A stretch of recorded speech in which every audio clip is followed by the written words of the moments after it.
به الذين اصطفى أما بعد أعوذ بالله من الشيطان الرجيم بسم الله الرحمن الرحيم وما خلقت الجن والإنس إلا ليعبدون صدق الله العظيم. عزیزان گرامی، حاضرین جمعہ، اللہ تبارک و تعالی نے اپنے پاک کلام کے اندر ارشاد فرمایا وَلَقَدْ خَلَقْنَا الْإِنسَانَ فِي أَحْسَنِ تَقْوِيمٍ، یعنی ہم نے انسان کو اچھے طریقے سے ڈھالا ہے، بہترین سانچے میں ڈھالا ہے، اور انسان کو اشرف المخلوقات بنایا ہے۔ اس سے مصداق انسان ہے، انسان کو اشرف المخلوقات بنایا ہے۔ اور دوسری جگہوں پہ اللہ تبارک و تعالی نے وَلَقَدْ كَرَّمْنَا بَنِي آدم کی فضیلت بخشی ہے۔ اللہ تبارک و تعالی نے انسان کے لیے یہ زمین بنائی اور آگے فرمایا وَالْأَرْضَ فَرَشْنَاهَا فَنِعْمَ الْمَاهِدُونَ کہ ہم نے زمین کو فرش بنایا ہے۔ اللہ تبارک و تعالی نے دوسری جگہ پر فرمایا وَجَعَلْنَا السَّمَاءَ سَقْفًا مَحْفُوظًا کہ ہم نے آسمان کو محفوظ بنایا ہے۔ اور جیسے کہ انسان جب کوئی چھت بناتا ہے اس میں اس کو خوبصورت، تاکہ وہ اس کو خوبصورت دکھے، اس میں لائٹنگ لگاتا ہے، بلب وغیرہ روشنی کا انتظام کرتا ہے اچھا لگنے کے لیے۔ اللہ تبارک و تعالی نے آسمان کو بنا کر اس میں ستارے لگا دیے تاکہ انسان کو خوبصورت معلوم ہو۔ وَلَقَدْ زَيَّنَّا السَّمَاءَ الدُّنْيَا بِمَصَابِيحَ، اللہ تعالی نے سمائے دنیا کو، آسمان کو ستاروں سے مزین کیا ہے۔ اور اللہ تبارک و تعالی نے یہ تمام کی تمام چیزیں کس لیے بنائی ہے؟ انسان کے لیے بنائی ہے۔ یہ زمین کو بچھونا کس لیے بنایا ہے؟ انسان کے لیے بنایا ہے۔ یہ آسمان کو بلند و بالا بنایا ہے، کس لیے بنایا ہے؟ اللہ تبارک و تعالی فرماتے ہیں بغیر عمد ترونہا کہ بغیر کسی ستون کے اللہ تبارک و تعالی نے آسمان کو بلند کیا ہے۔ انسان چھت بناتا ہے، اس میں ستون لگاتا ہے، کھمبے لگاتا ہے، کالم لگاتا ہے، تب جا کے وہ چھت رکتا ہے۔ لیکن اللہ تبارک و تعالی ایسی کامل ذات والے ہیں، ایسی قدرت والے ہیں کہ بغیر کسی ستون کے اللہ تبارک و تعالی نے اس اتنے بڑے آسمان کو بنایا ہے۔ اور اللہ تبارک و تعالی فرماتے ہیں هل ترى من فطور، کیا تم اس میں کوئی نقص عیب پاتے ہو؟ ثم ارجع البصر كرتين ينقلب اليك البصر خاسئا وهو حسير، اللہ تبارک و تعالی بندے کو مخاطب کر کے فرماتے ہیں کہ دیکھنے والے تو دوبارہ دیکھ، لیکن تو دوبارہ بھی دیکھے گا، تیری نگاہ ناکام واپس لوٹ آئے گی، تجھے کوئی بھی نقص اور عیب نہیں ملے گا۔ اللہ تبارک و تعالی اس زمین کے اندر ایسی چیزیں بنائی ہیں، ایسی دھات اور ایسے میٹل رکھے ہیں کہ انسان ابھی کچھ چیزوں کا پتہ لگایا ہے، ابھی بہت سے ایسی چیزیں جس سے انسان عاجز و قاصر ہے۔ اب دیکھیے انسان ایک دانہ ڈال دیتا ہے، اللہ تبارک و تعالیٰ اسے پودے کی شکل میں، اور پھر ان سے انسان استفادہ حاصل کرتا ہے۔ ایک درخت ہوتا ہے، لکڑی کا درخت ہوتا ہے، اللہ تبارک و تعالیٰ اس سے میٹھے اور رسیلے پھل نکال دیتے ہیں۔ میرے محترم بزرگوں اور دوستوں، اللہ تبارک و تعالیٰ کتنی کامل ذات والے ہیں۔ دوسری جگہ پر فرماتے ہیں الم نجعل له عینین، کیا ہم نے تمہارے لیے دو آنکھ نہیں بنائی؟ کیا ولسانا، ہم نے تمہارے لیے زبان نہیں بنائی؟ وشفتین، اور ہم نے دو ہونٹ نہیں بنایا؟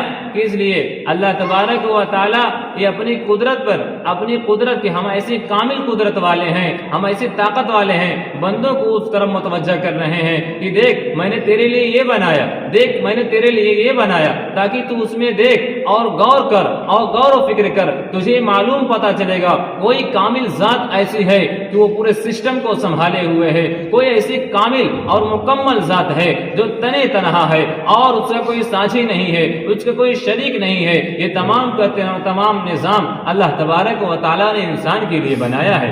جب انسان اس میں دیکھے گا، غور کرے گا، اسے کوئی ذات ملے گی اور وہ ذات اللہ تبارک و تعالیٰ کی ذات ہے۔ انسان پھر اللہ تبارک و تعالیٰ کا شکر ادا کرے گا، اور یہ تب کرنے کے بعد اللہ اس انسان کو یہ حکم دیا گیا ان الدنیا خلقت لکم وانکم خلقتم للآخرہ، یہ دنیا اور دنیا کی تمام چیزیں اس لیے بنائی گئی ہے، انسان کے لیے بنائی گئی ہے۔ یہ سمندروں کا موجیں مارنا، ندی نالے میں مچھلی کا پیدا ہونا، اور اسی طرح سے آسمان سے بارش کا برسنا، زمین سے پودے کا اگنا، یہ تمام کی تمام چیزیں کس کے لیے ہے؟ یہ صرف اور صرف انسان کے لیے ہے۔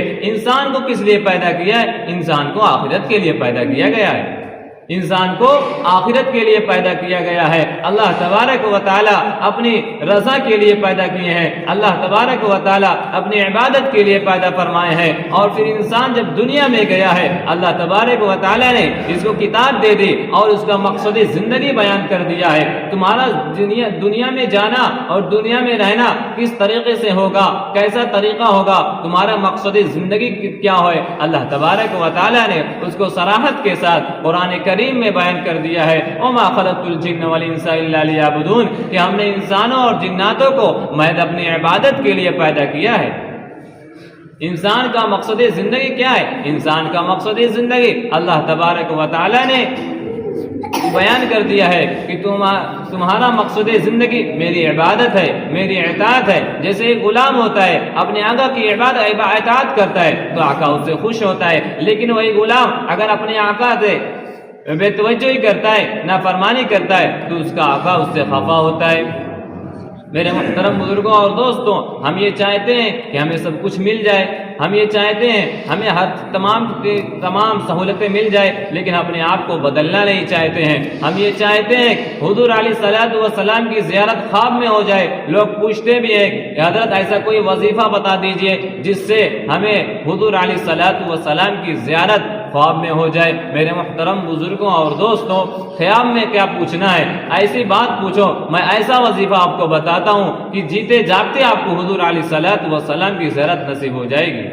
میرے محترم بزرگوں اور دوستوں، مشائخ لکھتے ہیں کہ ایسا انسان جو اپنے تمام کام میں حضور علیہ الصلوۃ والسلام کی اتباع کرتا ہے، سوتے میں، جاگتے میں، اٹھنے میں، بیٹھنے میں، کھانا کھانے میں، کھانا سے فراغت کے بعد کیا سنت طریقہ ہے، لباس کے پہننے میں، جوتے کے پہننے میں، چپل وغیرہ موزہ کے پہننے میں، اسی طرح دسترخوان میں اٹھنے کا طریقہ، دسترخوان پر بیٹھنے کا طریقہ، اسی طرح باتھ روم جانے، باتھ روم سے نکلنے کا طریقہ، جو سنت طریقہ ہے، جب انسان اس کو مکمل طریقے سے حضور علیہ الصلوۃ والسلام کی اطاعت کرے گا، حضور علیہ الصلوۃ والسلام کی کیا کہتے ہیں اتباع کرے گا، تو اللہ تبارک و تعالیٰ اسے جیتے جاگتے حضور علیہ الصلوۃ والسلام کی زیارت کرا دیتے ہیں۔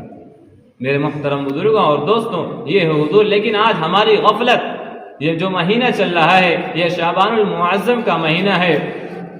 شعبان اس سے پہلے رجب کا مہینہ تھا، اور اس کے بعد شعبان کے بعد جو مہینہ آنے والا ہے یہ رمضان المبارک کا مہینہ ہے۔ یہ تینوں مہینے بہت ہی فضیلت والے ہیں۔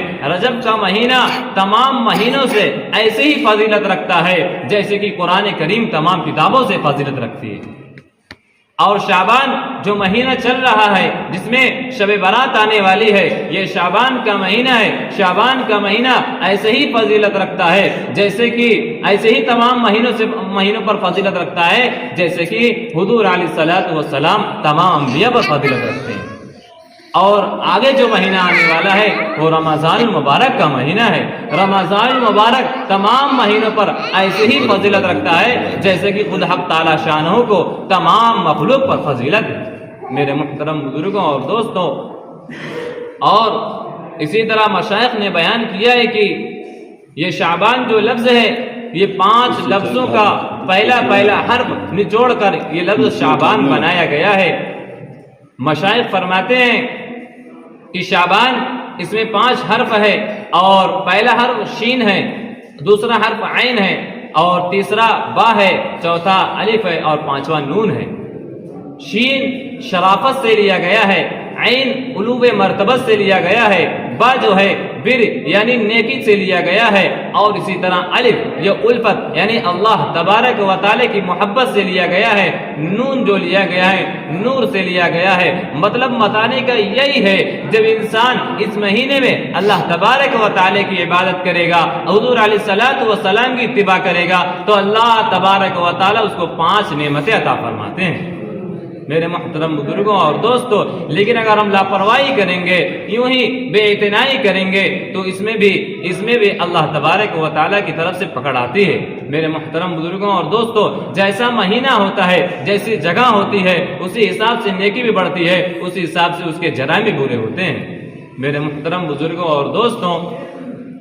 یہ جو مہینہ ہے اس میں رات جو آنے والی ہے برات یعنی شب برات بولا جاتا ہے، اس میں اللہ تبارک و تعالیٰ کی طرف سے فیصلے ہوتے ہیں، کس کو مرنا ہے، کس کو جینا ہے، کس کو صحت دینا ہے، کس کو راحت دینا ہے، کس کو سکون دینا ہے، کس کو کیا ہونا ہے، اسی رات میں فیصلے ہوتے ہیں، اور شب قدر میں فرشتوں کے ثبوت کر دیا جاتا ہے میرے محترم بزرگوں اور دوستوں۔ تو ہمیں چاہیے کہ اس رات میں اللہ تبارک و تعالیٰ سے رو دھو کر اپنی غلطیوں کی معافی مانگے، اور اگر ہم اسی طرح بے اعتنائی کے ساتھ غفلتی کے ساتھ گزاریں گے تو اللہ تبارک و تعالیٰ کی طرف سے کیا ہوگا؟ اللہ تبارک و تعالیٰ کہتے ہیں وَمَنْ أَعْرَضَ عَنْ ذِكْرِي، جس نے بھی میرے ذکر سے اعراض کیا، جس نے میرے قرآن کریم سے اعراض کیا، تو ہم کیا کرتے ہیں؟ فَإِنَّ لَهُ مَعِيشَةً ضَنْكًا، ہم اس کے معیشت کو تنگ کر دیتے ہیں، کیونکہ ہم ہی ہیں نحن قسمنا بینہم معیشتہم، ہم ہی ہیں جو ان کے درمیان معیشت کو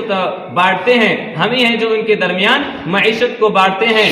تو ہم کیا کرتے ہیں؟ جو آدمی ایسا ہوتا ہے جو اللہ تبارک و تعالیٰ سے بے اختیاری کرتا ہے، بے اعتنائی کرتا ہے، اور اسی طرح اعراض کرتا ہے، تو اللہ تبارک و تعالیٰ اس کی معیشت کو تنگ کر دیتے ہیں۔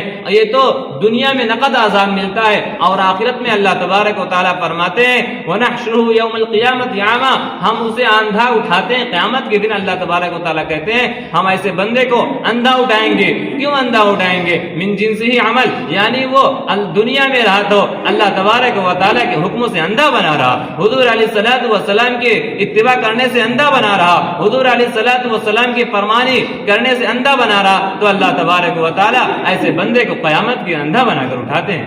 تو میرے محترم بزرگوں اور دوستوں، جو رات آنے والی ہے بڑی مبارک رات ہے، اللہ تبارک و تعالیٰ سے اس میں رو دھو کر اپنی غلطیوں کی معافی مانگے، اپنے والدین کے لیے معافی مانگے۔ بعض حضرات اپنی صحت کے لیے دعا کرتے ہیں، بچوں کے لیے دعا کرتے ہیں، بیوی کے لیے دعا کرتے ہیں، مال کے لیے دعا کرتے ہیں۔ میرے محترم بزرگوں، بہت اچھی بات ہے، دعا کرنی بھی چاہیے، لیکن میرے محترم بزرگوں اور دوستوں، ہمیں یہ بھی چاہیے کہ ہم اللہ سے اللہ کو مانگیں، ہم اللہ سے اللہ کی محبت کو مانگیں، اللہ کی معرفت کو مانگیں، اللہ کا عشق مانگیں۔ جب اللہ کی معرفت، اللہ کی محبت ہمارے دلوں میں سما جائے گی، دنیا میں بھی ہم کامیاب رہیں گے، آخرت میں ہم کامیاب رہیں گے۔ ہمیں ان چند باتوں پر عمل کرنے کی توفیق عطا فرمائے۔ جو حضرات سنت نہ پڑھیں سنت سے پڑھ لے۔ واخر دعوانا الحمدللہ رب العالمین۔